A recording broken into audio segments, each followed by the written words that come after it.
Okay, so I think a lot of you already get the gist of what David Wood is trying to argue in the video. He's saying, well, according to the Quran, the Prophet Muhammad performed no miracles. Now, the question really arises, do we really go to the Quran for biography information about the Prophet Muhammad? No, we don't. We go to the Hadith and the biographies.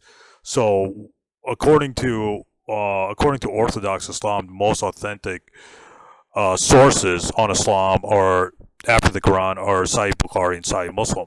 So did the Prophet Muhammad perform miracles according to the most authentic biography sources, which is again Sahih Bukhari and Sahih Muslim? Yes. Prophet Muhammad performed miracles according to Sahih Muslim and Sahih al-Bukhari. Uh, so the Prophet Muhammad performed miracles according to the biography sources. But that's not really the point of this video. I wanna really focus on the Quranic verses that he brings up. Now, the first Quranic verses he brings up saying that allegedly the Prophet Muhammad performed no miracles. So let's go through some of these verses. Quran chapter 2, verse 118, it says, "And those who have no knowledge say." Now, notice what the Quran chapter 2, verse 118 says. It's quoting the disbelievers. You know, it's not saying, the Quran is not saying this, it's quoting what the disbelievers are saying. "And those who have no knowledge say, why does Allah speak to us, or a sign come to us? Even thus said those before them the like of what they say." Now, notice what the Quran is said denying. It's denying miracles to those who have no knowledge. So the Quran is denying miracles to a group of people who are saying, why does Allah not speak to us, or a sign come? So the context of this, if you read Tafsir Ibn Kathir, Ibn Abbas, Tafsir al-Tabari, etc. So if you read the historical context behind these verses, is Allah or the Quran is denying miracles to a specific group of disbelievers. Now notice what the Quran chapter 2 verse 119 says, "Surely we have sent you with the truth as a bearer of good news and as a warner." So the whole point is that the Quran is not going to, or Allah is not going to entertain these requests for miracles for entertainment purposes. So that's why the Quran is denying miracles to those specific groups of disbelievers. Now let's go to the other one. Let's go to the other verses he brings up.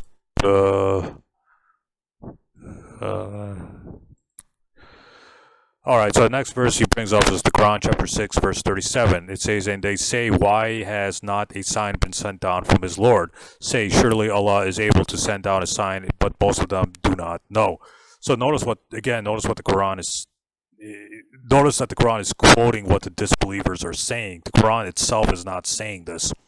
Notice how the verse begins with, "And they say." That means the disbelievers are saying, why has not a sign been sent down to him from his Lord? So the response is, Allah is able to send down a sign, but most of them do not know. So Allah is denying miracles to those group of disbelievers.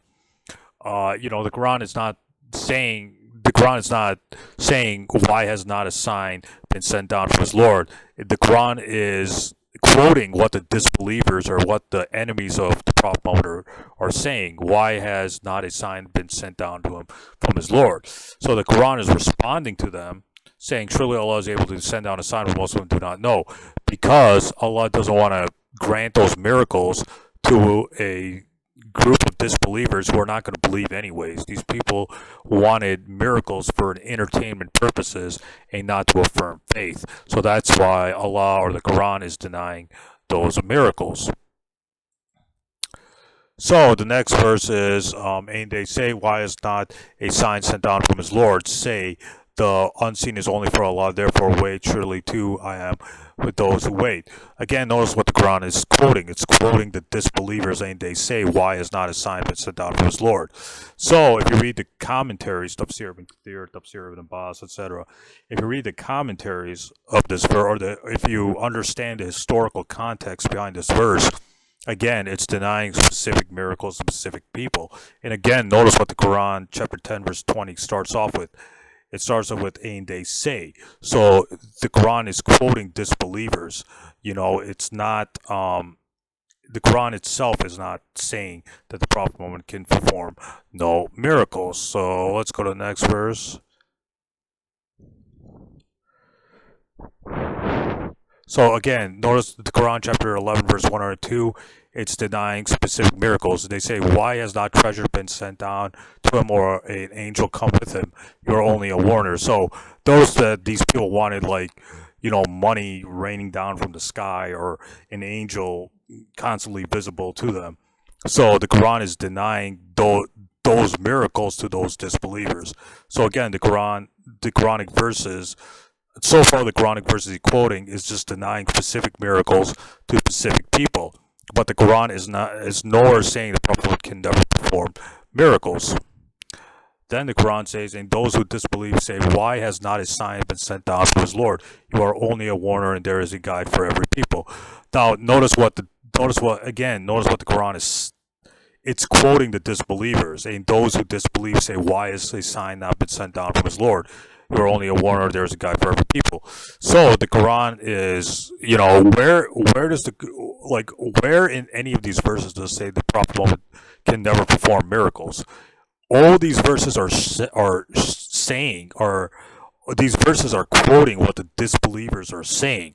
You see what I'm saying? They're not. The Quran itself is not denying miracles, or the Quran itself is not saying Prophet can never perform miracles, because notice what the verse says.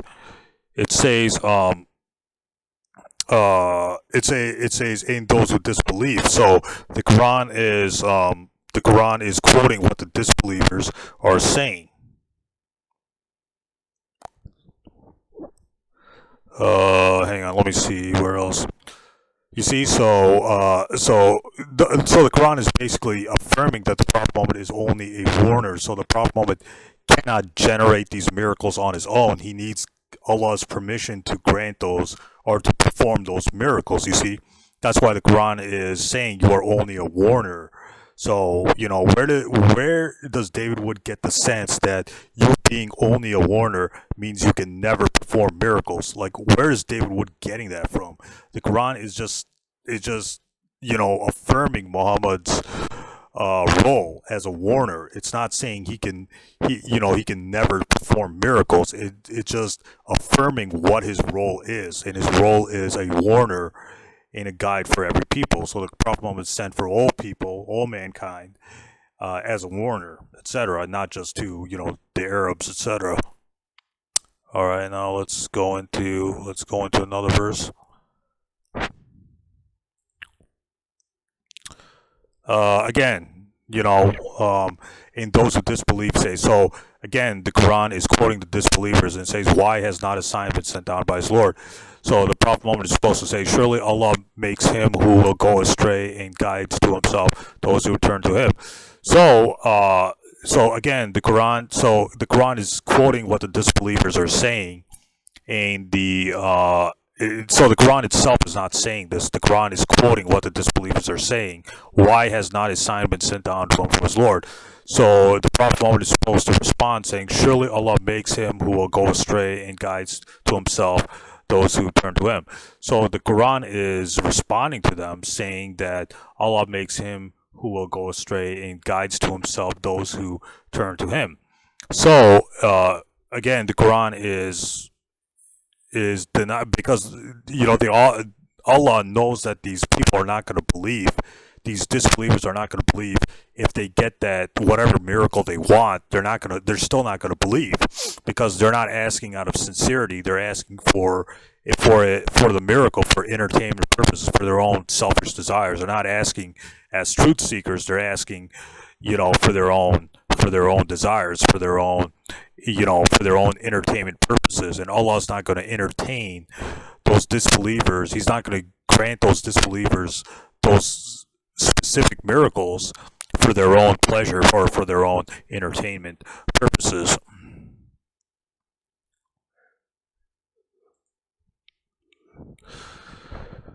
Okay, the next verse he cites is the Quran, chapter 17, verse 59. And nothing can hinder us from what we send signs except when the ancients reject them. So notice that the Quran is what the Quran is doing, or the point the Quran is trying to say. It's just denying signs, because even when other people in the Bible got those miracles, they still rejected them. So that's what so that's why the Quran, that's why the Allah is denying those signs to those people, because they're not gonna believe anyways.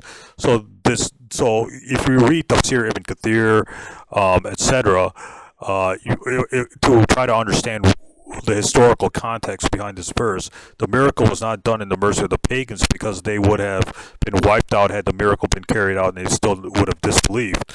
So if you read the problem, see what David Wood is doing. Do you see the pattern, like what his pattern is? He's not telling you the historical context behind these verses. He's just saying, bringing those verses and saying, see, the prophet can't do miracles because of these verses, but he's not giving you the historical context. David Wood's being intentionally, he's deceiving people, or he's taking his Quranic verses out of their historical context. Because if you read the historical context behind all those verses is denying specific miracles to specific people, because they're not going to believe anyways. But nor in the Quran does it say Prophet can never do miracles. It's quoting what the disbelievers are saying, or it's denying specific miracles to specific people. All right, let's see here. Let me see if I can get the other verses.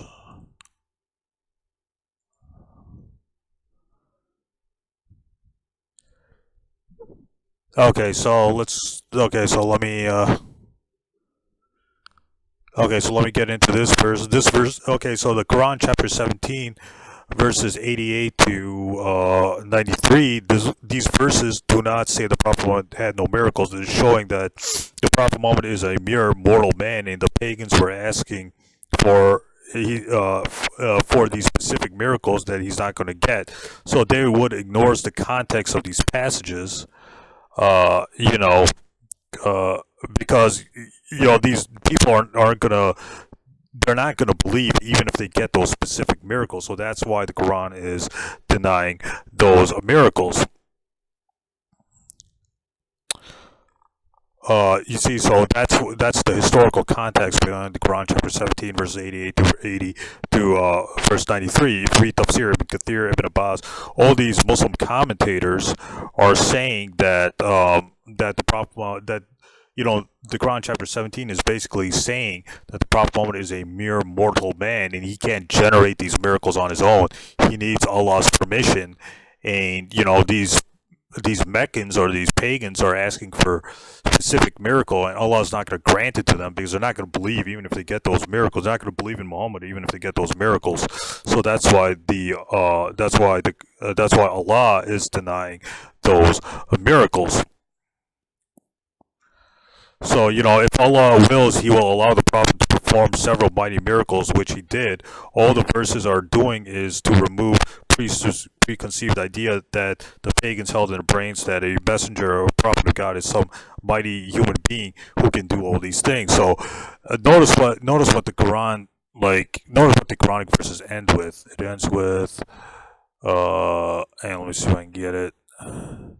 So notice what the Quranic verse ends with. It says, "Say, glory be to my Lord. Am I aught but a mortal apostle?" So the Quran is basically saying the Prophet Muhammad can't generate these miracles on his own, like having houses of gold, or money descending from the sky, or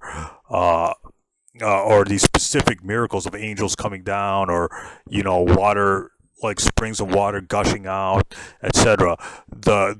The response is that the Prophet Muhammad says, "Glory to my Lord, I am aught a mortal apostle." So the Quran is denying all those miracles and saying Prophet Muhammad can't generate those miracles on his own, and Prophet Muhammad is just a human apostle or a human prophet. He can't do those miracles on his own. So the Quran is denying those specific miracles to those specific disbelievers. It says, notice what it says. It says, "Glory to my Lord, am I aught a mortal apostle." So the Quran is confirming Prophet Muhammad's humanity, that he can't generate these miracles on his own. So that's what the Quran is saying. So this is just part one of the video. I'll go through other verses and refute them in context. But notice what David Wood is doing. He's not giving the historical context for those verses. He's just taking those verses out of control, or he's taking those verses out of context. He's saying the Prophet can't do miracles. When you read Tafsir Ibn Kathir, Ibn Abbas, Al-Tabari, etc., if you read the historical context behind those verses, it was denying specific miracles or miracles to specific pagans and disbelievers. But nowhere in the Quran does it say Prophet Muhammad can never do miracles. Just because these pagans didn't get the specific miracles they wanted doesn't mean no miracle was ever shown to them, etc. Again, they was not quoting the historical he's not bringing up the historical context behind those verses. Tafsir ibn Kathir, Tafsir al-Tabari, Tafsir ibn Abbas, etc. He's not giving the historical context behind those verses. So again, stay tuned. I'll go into further depth into this issue, but this is just part one of this whole refuting the idea that Prophet can perform, that the Quran allegedly says Prophet can perform no miracles. Stay tuned, more videos coming up ahead.